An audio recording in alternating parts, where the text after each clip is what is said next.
예, 안녕하세요.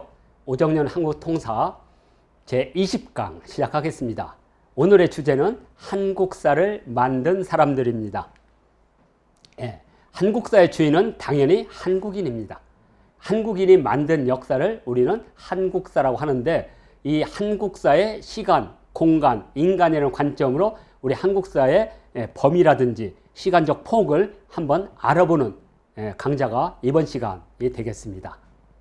강사는 이렇게 교재는 이렇게 나가고 있고요. 자, 이제 한국사를 만든 사람들 도대체 누가 만들었느냐, 이렇게 얼굴도 한번 보고 싶고요. 그래서 이제 제 책에 보면 이렇게 선사시대부터 고조선 때까지 아득한 과거처럼 느껴지만 사실은 100년 전에 이 만주와 저 시베리아에서 항일 독립 운동을 했던 사람들은 늘 가슴에 우리 단군 할아버지의 영정을 품고 다녔어요. 그러면 4000년이 늘 함께 하는 겁니다. 곧 고조선의 강토가 곧 독립운동의 강토였던 겁니다. 이것을 우리는 뭐라고 하냐면 독립기지론이라고 합니다. 석조 이상용 선생이 했던 거죠. 만주에 건너가서 그곳에서 기지를 만든 후에 강토로 수복하는 전쟁을 하자. 이것이 바로 독립군 기지론 또는 만주 기지론이고, 이거에 바탕을 해서 우리가 얘기하는 신흥 무관학교가 설립하게 되는 계기가 됩니다. 우리가 독립운동을 하는 사람들은 그냥 막대기 총을 가지고 가서 한 게 아닙니다. 명확하게 어떤 정부 그리고 어떤 철학을 가지고 독립운동을 했는지를 정확하게 인식했던 분들입니다. 그래서 오늘은 이걸 바탕으로 해서 한국사의 시간, 그다음에 공간, 주체, 그리고 한국사를 만든 사람들의 얼굴을 한번 보여드리려고 합니다.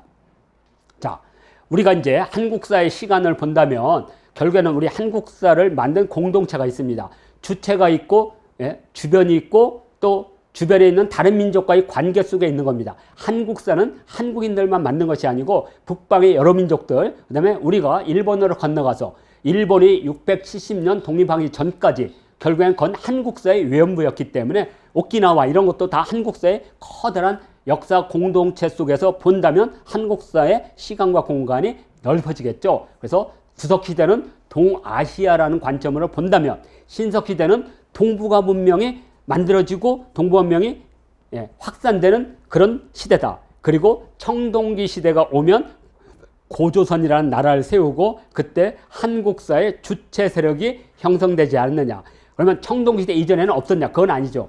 있었지만 한국사의 공동체의 가장 핵심적인 것은 아마 고조선 때 정치, 경제, 사회, 문화 모든 면에서의 민족적 의미의 공동체가 형성됐다. 이 부분은 또 다른 장면에서 설명해 드리겠습니다. 자, 오늘은 이 관점, 그래서 한국사의 공동체를 본다면 이 후기 구석 시대인 평양의 만다린과 드루봉 동굴의 흥수 아이는 호모 사피엔스 곧 슬기슬기 사람인데 우리의 직계 조상이라고 할 수가 있다. 그리고 단양 수양계 유적, 제주 고산리, 요서 흑룡화, 서울 암사동 유적은 오늘날 만주와 한반도에 있는 사람들이 이제 형성되는 계기다. 그리고 이들이 이제 융합을 하면서 이제 민족이라고 하는 거대한 역사 공동체가 형성이 되는데, 그런 의미에서 우리는 다음 단계, 바로 이 고조선 시대 때, 이때 바로 우리 한국사의 공동체가 형성되지 않았나. 그러니까 한국사 역사 공동체의 출발은 여기다. 그러면 왜 그러느냐? 우리가 신석시대 때 빗살무늬 토기를 중심으로 하는 문화권이 형성됐죠. 무지 강렬한 거거든요. 그런데 이제 그 빗살무늬 토기는 시베리아를 건너서 저기 북유럽의 핀란드까지 범위가 넓죠. 그렇다면 이번에는 비파형 동검과 고인돌 문화권은 집중도와 지속성, 집중도, 밀집도가 가장 강렬한 문화권이거든요. 그런 의미에서 우리 한국사의 역사 공동체 또는 우리 한국사의 문화 공동체는 고조선 시대에 형성됐고, 그러한 공동체의 가장 특징적인 문화 요소를 꼽으라면 비파형 동검과 고인돌을 들 수 있다. 왜? 이 두 개의 분포, 지속성, 밀집도가 다른 지역과는 구별되지 않을 정도로 이 지역에서 강렬하게 드러나기 때문에 그렇죠. 왜냐하면 우리가 중국이나 일본이나 시베리아나 이런 데서는 이런 것들이 이른바 공반 유물로서 동시다발적으로 출현하지 않거든요. 그렇기 때문에 지금 현재 이 지도에 있는 이 부분이 우리 한민족의 역사 공동체와 문화 공동체의 중심 시간을 형성했다. 그리고 여기서부터 이제 오늘날 현대의 우리까지 이어진다. 이렇게 해석해도 전혀 문제가 없다. 이렇게 말씀드리고요. 자, 우리 한국사 공동체의 세 번째 분포는 뭐냐? 중심지가 이동하는 겁니다. 이 중심지의 이동은 고조선과 부여가 해체되면서 그 주체 세력들이 남쪽으로 내려온 것도 있지만 또 하나는 기후변화로 보고 있습니다. 그래서 수렵과 유목이라든지 이걸 하던 사람들이 점점 농경을 중심으로 하는 남쪽으로 내려오지 않았는가. 그래서 이것을 중심지 이동이라고 합니다. 그러니까 저 부여의 하르빈부터 시작해서 지반, 평양, 한강, 그 다음에 공주, 부여, 경주, 김해 이 지역으로 내려오면서 이 지역에 토착했던 예전에 선사시대의 토착민, 그리고 고조선 때 이주한 사만인, 그리고 그 이후에 고구려 백제 신라 가야로 대표되는 부역의 이동. 그래서 이것이 만주와 한반도가 하나의 이 공동체가 융합되는 과정이다. 자, 이것이 저는 우리 한국사의 시간적 단위에서 우리 한민족의 공동체가 형성되는 3차 시기였다. 이렇게 봅니다. 그러니까 1차와 2차는 뿌리에 해당된다면 3차는 가지에 해당되는 거죠. 그러면서 우리 민족이 형성되지 않았을까. 이것은 한국사 인간에서 다시 언급해 드리도록 하겠습니다. 자, 두 번째는 한국사의 공간입니다. 우리 한국사의 공간은 한반도와 만주를 벗어나서 멀리 구석시대부터 봐야 됩니다. 동아시아에서 이러한 민족 형성은 어떠한 민족이 형성되고 인류가 생존할 수 있는 기본적인 요소가 있어야 됩니다. 그것이 바로 불이었어요. 그런 의미에서는 중국의 남부에 있는 원모, 운남성 원모인은 불을 처음으로 사용한 인류고, 그 다음에 북쪽의 북경인은 불을 처음으로 만든 사람들입니다. 곧 불은 인류 생존의 가장 핵심적이기 때문에 이 인류가 생존해서 동아시아 구석기의 사람들을 이어준 거기 때문에 중요하죠. 그리고 그 시대에 사냥이나 다른 독자적인 그런 또는 창조적인 기술 개발했던 전공리인들, 곧 주먹도끼를 만든 전공리인을 거쳐서 예술적, 철학적 인식을 하는 흥수아이로 이어지면서 동아시아 민족 형성이 출발됐다. 이렇게 볼 수가 있습니다.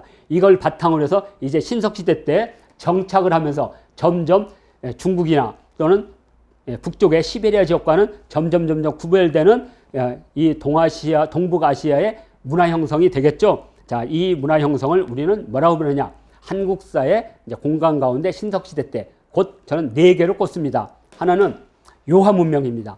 요서 지역에서 형성됐던 요하 문명은 동부아 문명의 젖줄이었죠. 중국의 동부 해안을 따라서 남쪽에 대문고, 그 다음에 양저 하모도로와 문명을 교류하고, 또 하나는 서쪽으로 가서 중국의 이쪽에 있었던 중국에는 이제 반파라든지 이런 것을 우리가 앙소문화라고 하는데 오늘날 중국 문화의 뿌리죠. 앙소문화와 관계를 맺고, 그리고 이제 동북쪽으로 요동인과 연해주에 연결돼서 문화적 파급이 있죠. 그래서 두 번째는 이제 그것이 요동 문화를 만들죠.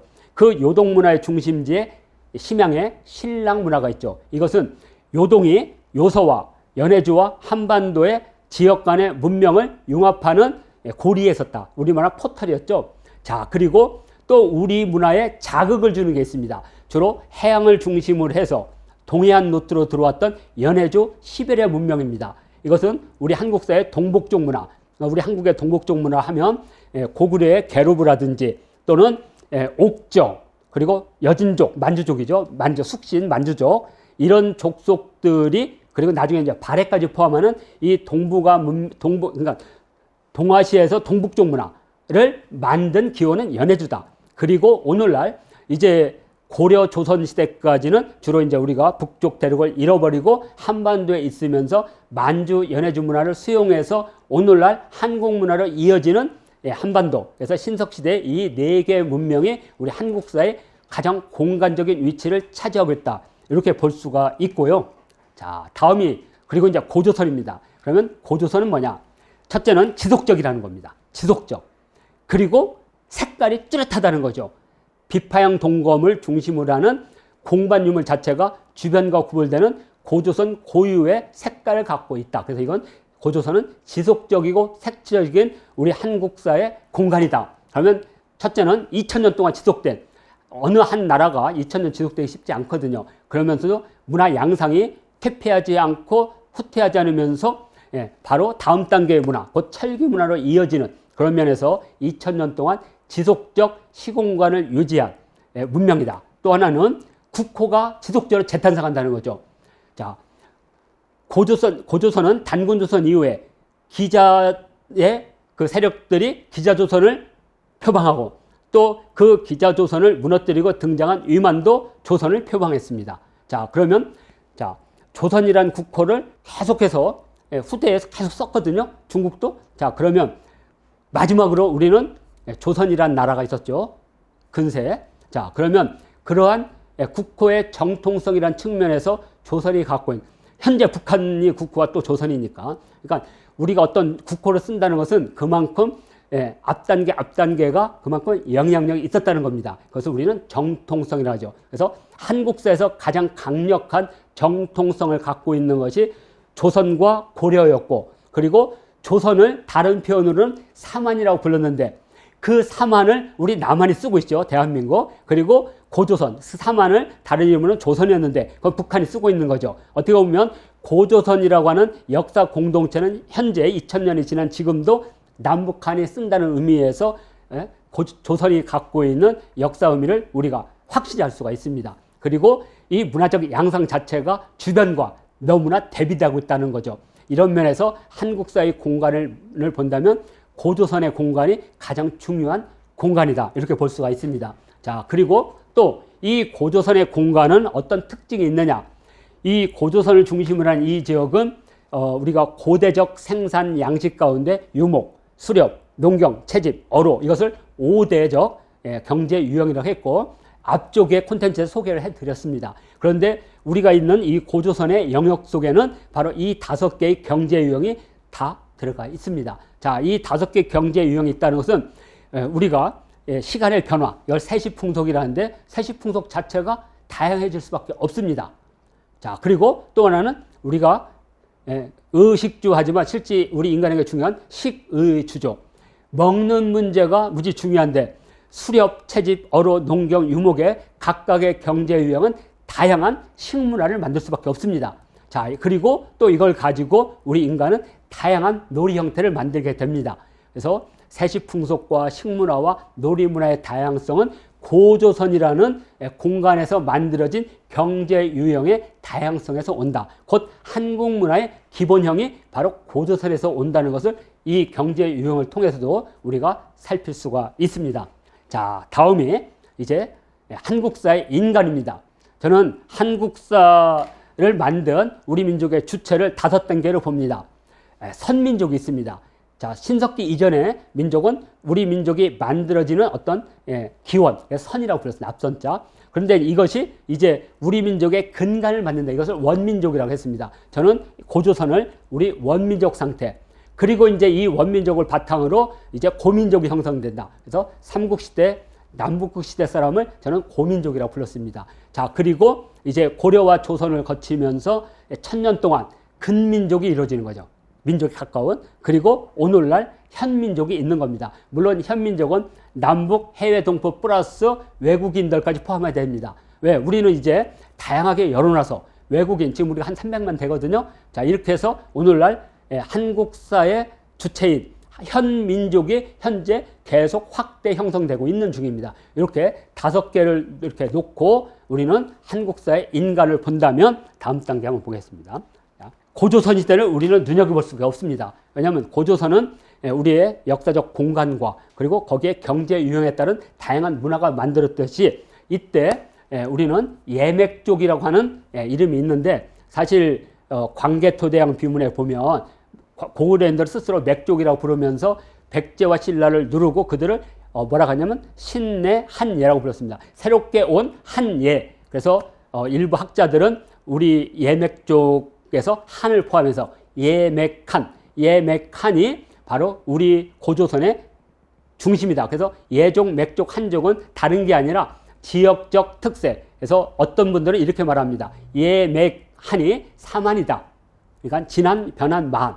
이들이 고조선이 해체된 후에 남쪽으로 내려오면서 마한, 진한, 변환하면서 이들을 한이라고 불렀고, 그 다음에 우리 고구려나 이 지역은 맥, 그리고 부여는 예. 그래서 예맥한은 원래 고조선의 사만이라고 한다면 이 예맥한이 우리 민족의 주체다. 이렇게 볼 수 있고, 그 주체 주변에 우리 역사와 가장 강렬하면서 우리 역사의 일부분이었다가 또 우리 역사의 주변부가 됐던 숙신계, 오늘날 여진 만주족, 그리고 거란, 몽골로 이어지는 동호족. 그래서 동호족과 숙신족은 우리 한국사의 주변부다, 외연부다, 이렇게 볼 수가 있습니다. 남쪽으로는 오키나와라든지 제주도, 그리고 일본, 이쪽이 우리의 외연부다. 이렇게 하면 한국사의 큰 게 중심부, 그 다음에 주변부, 외연부, 이렇게 세 개로 나눠서 볼 수 있지 않을까. 이것은 고조선 시대에 제가 다시 말씀을 드리려고 합니다.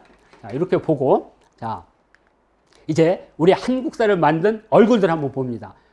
역사 속의 얼굴 보기가 쉽진 않지만 첫 번째 등장하는 이분은 요서 능원 우화량 유적에 있는 홍산문화의 여신상입니다. 동산치 유적에서 나왔는데, 우화량 유적에서 나왔는데, 오늘날 충청북도 괴산, 음성 이 지역에서 흔히 볼 수 있는 우리 얼굴입니다. 북방계의 정적인 다부진 여성의 얼굴입니다. 5,500년 전의 저 얼굴이고요. 이 얼굴보다 좀 더 시간이 한 2,000년 앞서 있는 게 바로 흑룡구 유적인데요.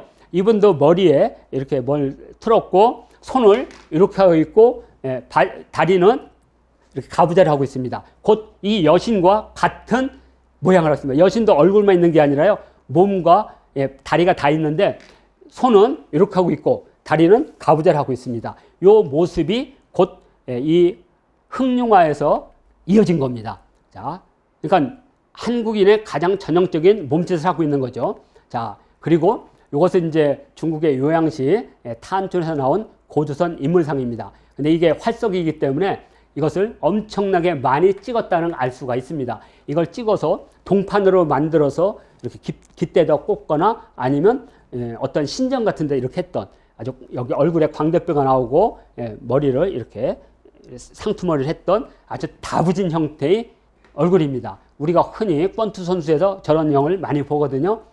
지금 한 4,000년 전의 인물입니다. 자, 그리고 또 하나는 근접해서 길림성, 길림시 동단산에 있는데 상투를 틀었죠. 그리고 동단산 유적도 똑같이 방패입니다. 그러니까 이 앞쪽에는 방패는 없지만 이것도 방패라고 보고 있습니다. 왜냐하면 우리가 동단산에서 유산 유형이 나왔기 때문에. 그래서 바로 이 얼굴들의 공통점이 있습니다. 머리는 상투를 했고요. 광대뼈가 나와 있고 눈이 붉어지고 얼굴이 길고 전형적인 우리 북방계 얼굴입니다. 특히 이런 얼굴들을 많이 어디서 보냐면 1900년대 우리 서울 시내에서 물장수를 했던 북청 사람들이 저런 얼굴을 하고 있습니다. 그래서 오늘 말하면 다 부여 사람들이죠. 그래서 이걸 통해서 우리가 한국사를 만든 얼굴들을 이렇게 살펴볼 수가 있습니다. 자, 이렇게 해서 한국사를 만든 인물들을 마치고 이제 21강부터는 이제 고조선을 들어갑니다. 자, 21강은 고조선의 청동 문명으로 찾아뵙겠습니다.